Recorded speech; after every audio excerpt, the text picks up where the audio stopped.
श्री रामकृष्ण देव के जीवन से हमें ये सीखने को मिलता है कि इस जगत में विरोधाभास बिल्कुल भी नहीं है।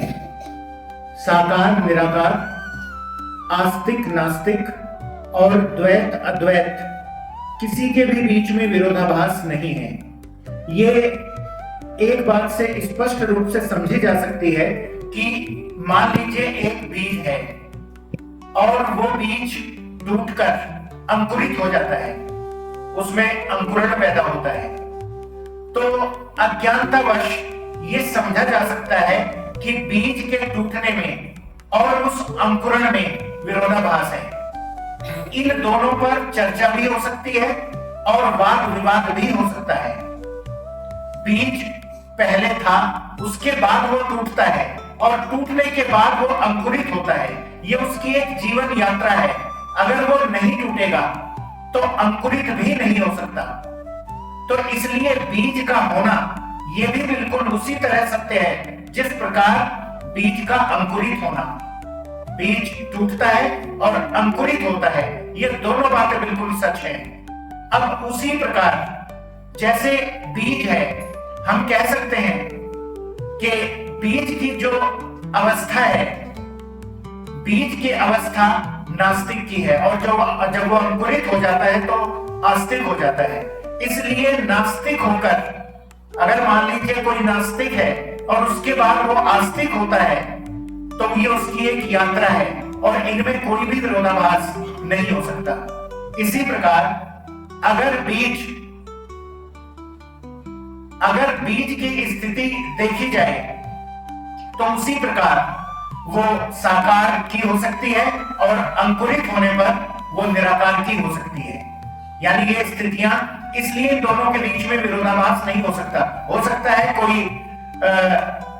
एक तरह से एक समय में साकार की तरह भगवान को पूजता हो और उसके बाद उसकी ये स्थिति निराकार तक पहुंच जाए, तो ये उसकी एक यात्रा है। इसलिए इन दोनों के बीच भी कोई विरोधाभास नहीं हो सकता। और इसी प्रकार द्वैत और अद्वैत के बीच भी कोई विरोधाभास नहीं हो सकता। जब ये विरोधाभास होता है तो ये अज्ञानता के कारण होता है और इन दोनों पर बहस भी की जा सकती है और चर्चा भी की जा सकती है जो अनंत समय तक चल सकती है। लेकिन इन दोनों में कहीं भी ऐसी स्थिति नहीं है कि विरोधाभास पैदा हो। अब ये विरोधाभास इसलिए भी होता है, इसका कारण ये भी होता है कि व्यक्ति अपने को बीच में ले आता है। अपने को बीच में लाने से ये विरोधाभास पैदा हो जाता है। तो इसलिए अपने को बीच में न लाकर कोई भी कृत्य हमेशा ईश्वर को समर्पित कर देना चाहिए। और ईश्वर को जब हम कोई भी कृत्य समर्पित कर देते हैं तो हम केवल दृष्टा मात्र रह जाते हैं, हम केवल देखने मात्र के हिसाब से रह जाते हैं और उस समय इस प्रकार के विरोधाभास समाप्त हो जाते हैं। तो इसलिए आवश्यक है कि ये विरोधाभास नहीं होने चाहिए। और आपकी इस यात्रा में जब भी जरूरत पड़े, कोई भी भक्त हो, जब भी जरूरत पड़े तो उसे अपनी ईश्वर को प्राप्त करने की या ईश्वर के साथ एक होने की यात्रा हमेशा बरकरार रखनी चाहिए। और इसके बीच में जो भी रुकावट आती है उस रुकावट को समाप्त कर देना चाहिए और अपने आप को बीच में कहीं भी नहीं होना चाहिए। तो उस स्थिति में किसी भी प्रकार का विरोधाभास नहीं हो सकता। ये हम रामकृष्ण देव के जीवन में भी देखते हैं और उनकी जो विचारधारा है उसमें भी इस बात को देखते हैं कि ईश्वर के मार्ग में, ईश्वर को प्राप्त करने के मार्ग में जो भी बाधा होती है उसे हटा देना चाहिए और बिना किसी स्वार्थ के हमें उस मार्ग पर आगे बढ़ना चाहिए। अब रामकृष्ण वचनामृत से पाठ। आज मंगलवार है, दिन का पिछला पहर 24 अक्टूबर 3-4 बजे होंगे। श्री रामकृष्ण मिठाई के ताक के पास खड़े हैं। बलराम और मास्टर कलकत्ते से एक ही गाड़ी पर चढ़कर आए हैं और प्रणाम कर रहे हैं। प्रणाम करके बैठने पर श्री रामकृष्ण हंसते हुए कहने लगे, ताक पर से कुछ मिठाई लेने गया था। मिठाई पर हाथ रखा ही था कि एक छिपकली बोल उठी, तुरंत हाथ हटा लिया। श्री रामकृष्ण ने कहा, यह सब मानना चाहिए। देखो ने, राखाल बीमार पड़ गया, मेरे भी हाथ पैर में दर्द हो रहा है। क्या हुआ सुनो। सुबह को मैंने उठते ही राखाल आ रहा है सोचकर अमुक का मुख देख लिया था। जी हाँ, लक्षण भी दिखना चाहिए। उस दिन नरेंद्र एक काने लड़के को लाया था, उसका मित्र है। आंख बिल्कुल कानी नहीं थी। जो हो, मैंने सोचा नरेंद्र यह आफत का पुतला कहां से लाया। और एक आदमी आता है, मैं उसके हाथ की कोई चीज नहीं खा सकता। वह ऑफिस में काम करता है, 20 रुपया महीना पाता है और 20 रुपया न जाने कैसा झूठा बिल लिख कर पाता है। वह झूठ बोलता है, इसलिए आने पर उससे मैं बहुत नहीं बोलता।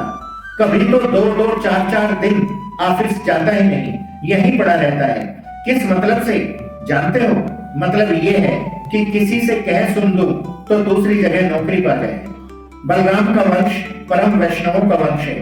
बलराम के पिता वृद्ध हो गए हैं, परम वैष्णव है, सिर पर शिखा है, गले में तुलसी की माला है, हाथ में सदा ही माला लिए जप करते रहते हैं। उड़ीसा में इनकी बहुत बड़ी जमींदारी है और कोठा।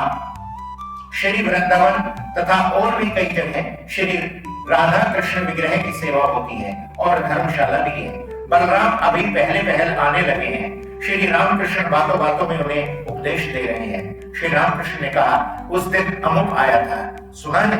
उस काली कलुटी स्त्री का गुलाम है। ईश्वर दर्शन क्यों नहीं होते? क्योंकि बीच में कामिनी कांचन की आड़ जो है। अच्छा, कहो तो मेरी क्या अवस्था है। उस देश को जा रहा था, बर्दवान से उतरकर बैलगाड़ी पर बैठा था। ऐसे समय जोर की आंधी चली और पानी बरसने लगा। इधर न जाने कहां से गाड़ी के पीछे कुछ आदमी आ गए। मेरे साथी कहने लगे, ये डाकू हैं। तब मैं ईश्वर का नाम जपने लगा, परंतु कभी तो राम राम जपता और कभी काली काली, कभी हनुमान हनुमान, सभी तरह से जपने लगा।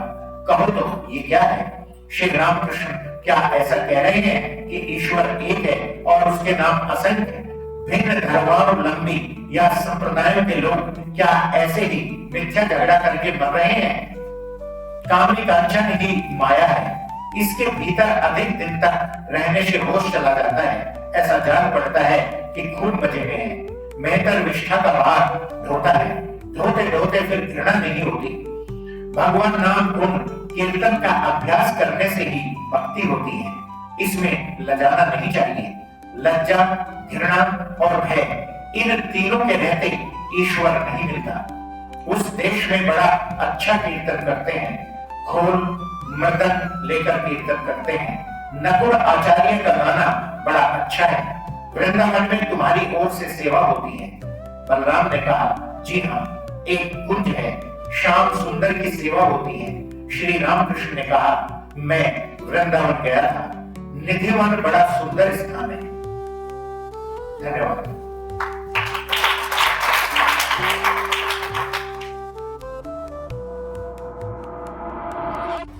श्री रामकृष्ण देव साकारवादी भी थे और निराकारवादी भी।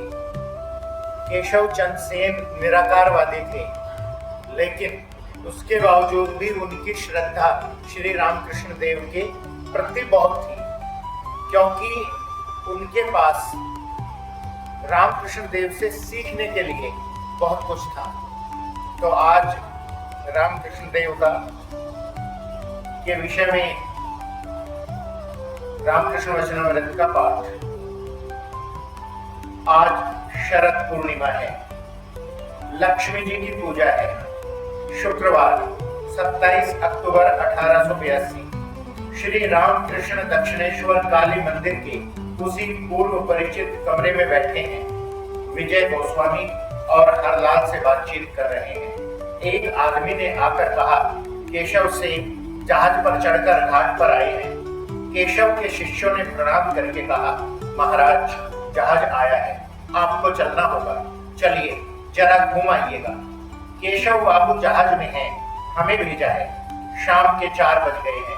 श्री रामकृष्ण नाव पर होते हुए जहाज पर चढ़ रहे हैं। साथ विजय हैं।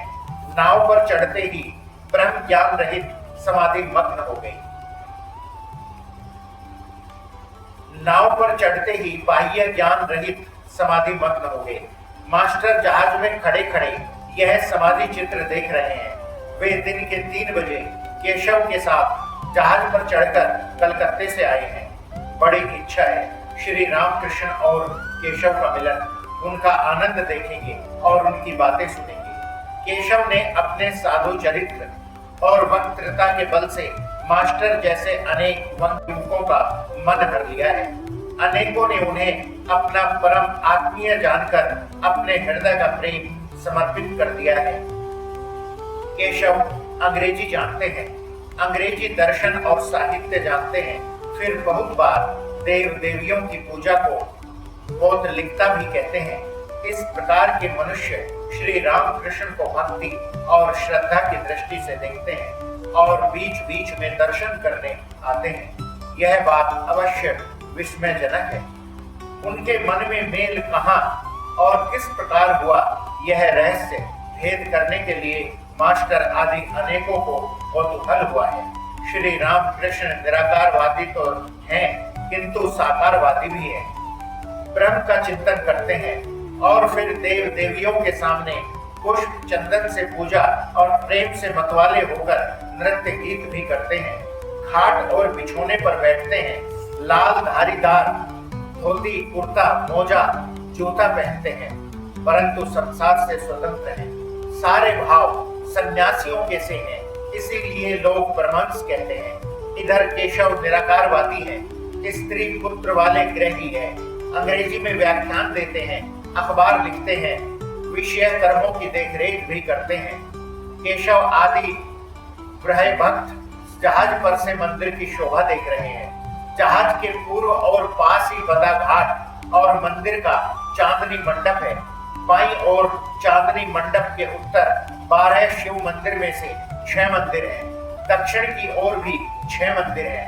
शरद के नील आकाश की पृष्ठभूमि पर भवतारिणी के मंदिर का कलश तथा उत्तर की ओर पंचवटी और देवदार वृक्षों के शिरोभाग दिखते हैं।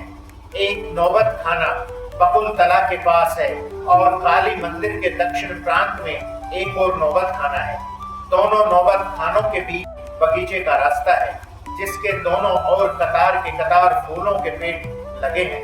शरद काल के आकाश की नीलिमा श्री गंगा के वक्ष पर पड़कर अपूर्व शोभा दे रही है। बाहरी संसार में भी कोमल भाव है और ब्रह्म भक्तों के हृदय में भी कोमल भाव है। ऊपर सुंदर नीला अनंत आकाश है, सामने सुंदर ठाकुरबाड़ी है, नीचे पवित्र सलीला गंगा है, जिनके किनारे आर्य ऋषियों ने परमात्मा का स्मरण मनन किया है। फिर एक महापुरुष आए हैं जो साक्षात सनातन धर्म है। इस प्रकार के दर्शन मनुष्यों को सर्वदा नहीं होते। ऐसे समाधि मग्न महापुरुष पर किसकी भक्ति नहीं होगी। ऐसा कौन कठोर मनुष्य है जो द्रवीभूत न होगा। धन्यवाद।